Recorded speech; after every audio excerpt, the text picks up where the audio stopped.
कर्नाटक में विधानसभा चुनाव में साल भर का ही वक्त बचा है, लेकिन बीजेपी अभी तक ये तय नहीं कर पाई है कि चुनावों में उसका नेतृत्व कौन करेगा। बसवराज बोम्मई के नेतृत्व में पार्टी चुनाव में जाएगी या फिर कोई और नाम सामने आएगा। पार्टी में नेतृत्व में बदलाव की चर्चाएं भी शुरू हो गई हैं। तो अचानक क्यों बोम्मई की कुर्सी दिख रही है मुश्किल में? देखिए ये रिपोर्ट।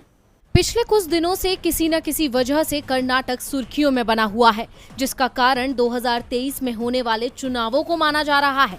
बीजेपी राज्य की सत्ता में दोबारा आने के लिए रणनीति बना रही है, जिसको देखकर कयास है कि बीजेपी की रणनीति बोम्मई की कुर्सी पर भारी पड़ सकती है।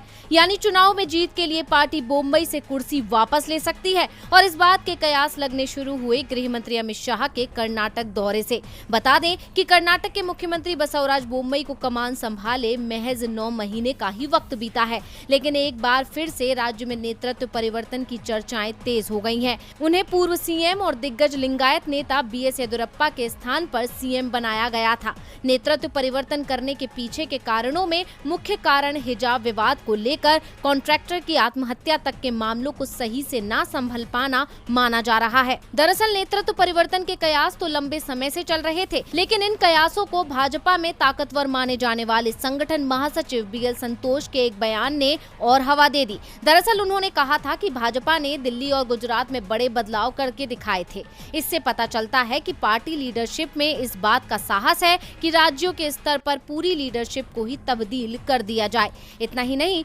उन्होंने कहा था कि राजनीति में बदलाव महत्वपूर्ण होता है। बीएल संतोष यही नहीं रुके, उन्होंने कहा दूसरी बार सत्ता में वापसी करना आसान नहीं होता है। सत्ता में जो होता है उनके पास दोबारा चुनाव जीतने की चुनौती होती है। एंटी इनकम्बेंसी से निपटने की मुश्किल उनके सामने होती है। उनकी इस टिप्पणी के बाद से ही ये कयास लगने लगे हैं कि 1 साल के अंदर ही कर्नाटक में फिर से नेतृत्व परिवर्तन हो सकता है। यानी बीजेपी कर्नाटक में जीत के लिए बोम्मई की कुर्बानी दे सकती है और उनकी कुर्सी पर संकट मंडरा रहा है।